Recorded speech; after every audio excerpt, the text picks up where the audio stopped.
Hey everyone, Sycra here, and in this composition lesson, I'm going to be covering leading the eye. So what do I mean by that? Well, here we have a blank image. So when you look at this, your eye doesn't have anything to focus on. And in image making, one of the useful tricks or techniques is to control the viewer's eye so they stay on the page. You don't want the viewer to be looking off the page. You want them to stay on the page. And in this image, because it's blank, our eye doesn't know where to focus. So we might look off the page, we might look on the page, but then, where I might just travel around, and that's not good for composition's sake. Now, probably the most basic way of keeping the viewer's eye on the page is to do something like this, which is to frame the image. So what's going on now is that pretty much all the edges, it's like a border, and it's darker around the edges. So what your eye does is it goes towards the middle, right? Because this area is more light. And so it naturally is going to keep your eye on the page. Now your eye isn't really going anywhere. You're not traveling around the image, but you're staying on the page. Now here's another example, and instead of uniformly darkening all the edges, what I've done is created more like a little bit like a spotlight. So in this image, you definitely look at this area, at least I do. So if you're looking, if this is the whole image, then you're only going to focus here. And that's good. That's what we want, is in this case, is to keep the viewer's eye where you want it to go. And this was something, when I first learned about this, I felt it was really cool, because I didn't know I had that control, that, hey, I can make someone else look where I want them to look in my image. I don't have to tell them anything. I don't have to say, hey, look here. If I just arrange the composition in the right way, then they will almost have to look where I want them to look. So here what I've done is I've put an arrow in. And now, even though before our eye was focused here, because of the symbol, the arrow, our eye now wants to go here and go off the page. And usually you don't want the eye to go off the page, but I'm just trying to demonstrate how things like this, symbols, can override this kind of subtle, value change to keep your eye on the page. So where this comes into practical use is, let's say you had a figure, and this was, I don't know, let's say it's a sword or something, and you got this guy and he's holding a sword, then maybe if you want the eye to stay on the page, this isn't the best way to do it, because now your eye wants to go off the page. So here's another thing. So here we had an arrow before, and it makes your eye want to go off here, right, to the left. But now, at least for me, my eye wants to go this way, off the page to the right. And that's because we have the most powerful symbol for humans, which is a human face, and especially the eyes. So wherever the eyes are looking, it's very difficult for us not to look in that same direction. It's just, hardwired into our psychology, is to follow other people's eyes.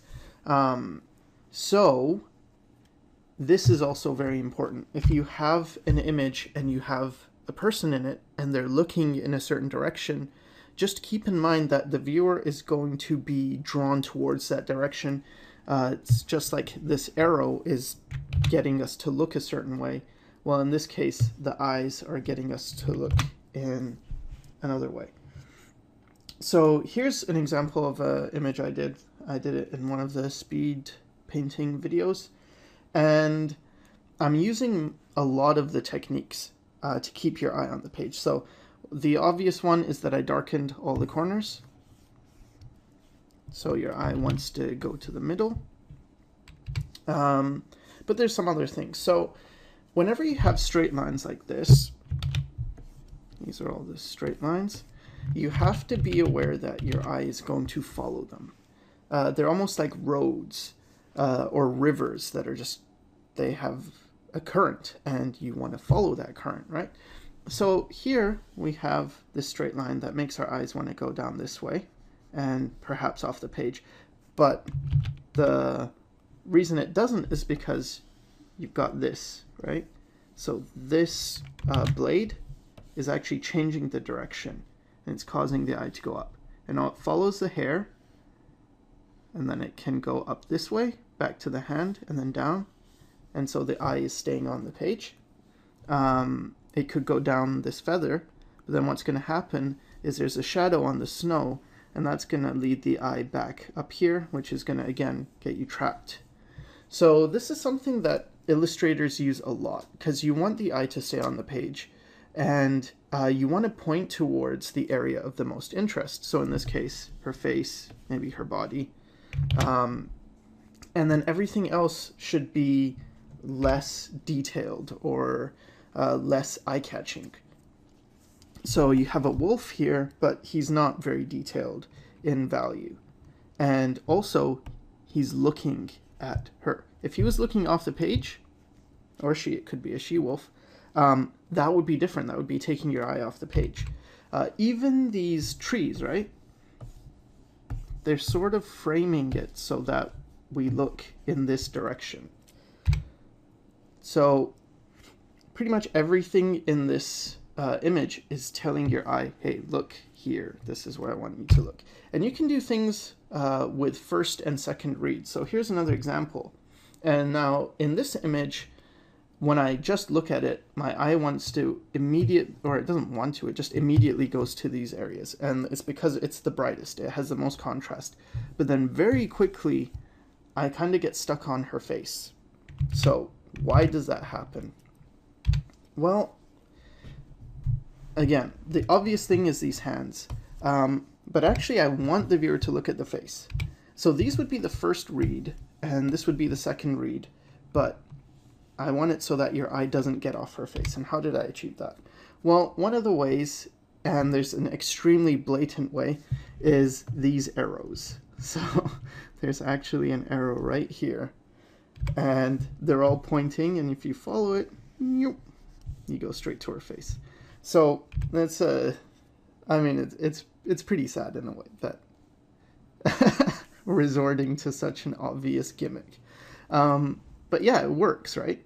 So if you looked here, then your eye is going to follow this and then go up and then go towards her face. If you look at the hands, what's going to happen is you'll focus on the hands first, but then your eye is going to travel down this way and then go to her face. If you look at this hand, same thing. It's going to go this way and go to her face. If you look at this, it might lead you off the page, but it's actually easier for your eye to go in this direction and then again go to her face. So anytime you have things like this where it's pointing, it can be pointing off the page, but if you have something like this, see how it gets darker here? That can change the direction. And then you come around back up here. These areas, this closed loop, what that does is if your eye is trying to get off the page this way, doesn't work. You're led back up here to the face and again here. So, I mean, it might seem like it's a lot to put into just to keep a viewer's eye on the page, but actually this is something that illustrators do. And if you look at paintings by Dutch painters, for instance, in particular, guys like Rembrandt, they use techniques like this all the time. So it's a very widely used trick or technique in especially illustration, but also in fine art. And it's very powerful to be able to control where someone looks. So it might seem like, you know, sometimes people look at images and they say, you know, I like this image and I don't know why. Might just be because someone is tricking you. So yeah, that's that lesson, or this lesson, and I hoped it helped. And the next lesson is going to be on contrast. So thanks for watching, and see you next time.